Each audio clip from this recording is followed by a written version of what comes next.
many superhero movies came out, and here at the school, there's a campaign on how you can be a hero by being a friend.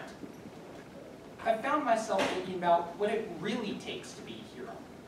Now, I'm a comic book geek, and like many people, I consider fictional characters like Batman, Superman, and Captain America to be heroes. These comic book heroes have some common characteristics. They can overcome great tragedy. Batman had to deal with the death of his parents, and the guilt of believing that their deaths were his fault. Did Batman wallow in self-pity? No, he took off to Tibet, got trained by Ra's al Ghul, and returned to fight crime in Gotham City. He did, however, have billions of dollars, a butler, and a hot girl chasing after him. Maybe that's not as heroic as I first thought. Superman had his planet destroyed, got bullied, but still rose to the challenge of defending Metropolis. He did, however, have super strength, freeze breath, and a hot girl chasing after him. Steve Rogers, Captain America. He was just a regular guy trying to make a difference in the world. He overcame bullying, illness, and general size prejudice to not only defend New York, but all of America. But he did, however, have super serum pumped into his body, giving him super strength, endurance, and agility.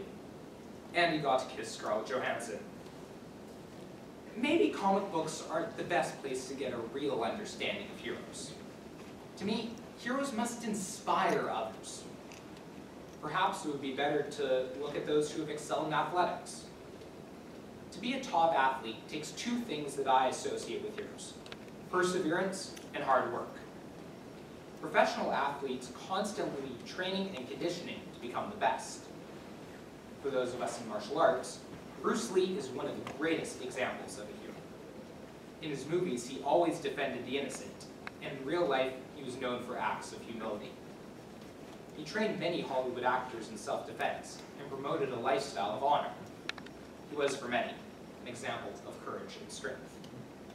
In fact, he held many of the same philosophies as ethical heroes, like Mother Teresa and Gandhi. We look to these important figures to guide us in behavior and decisions. But in many ways, these people just seem so distant. To me, everyday heroes are the most important. Some people completely change our lives just by being themselves. This makes me think about my grade 6 teacher. Every few days, she would just sit us down and have the entire class talk to each other, literally pour our hearts out, resolving any issues of the day. Within our short time in grade 6, she taught us that being a good person doesn't mean being praised, and that we should help others in any way that we can. She helped me to gain confidence, understand others, and believe in the goodness of humanity. She may not have saved the world from a big explosion, but somehow she managed to make the world just a bit better, one student at a time. Yet, she had struggled so much in her own life. At the time that she taught my class, she had already lost sight in one eye, and as I recently found out, she has throat cancer. It's horrible to think that someone who has touched and potentially saved the lives of so many is having her life threatened now. I began to ask myself why my grade 6 teacher's illness has impacted me so much. The only explanation is that she is a hero, to me and to others. She did only what a hero would do. Now I understand why Batman, Superman, Captain America, Bruce Lee, Mother Teresa, and Gandhi are heroes too. They cared.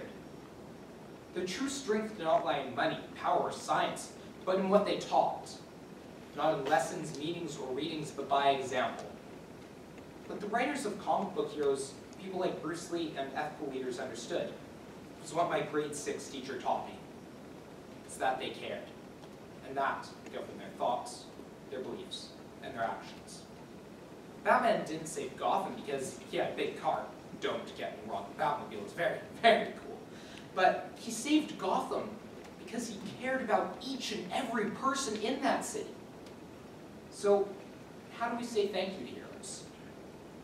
Perhaps the best thing that we can do is emulate them.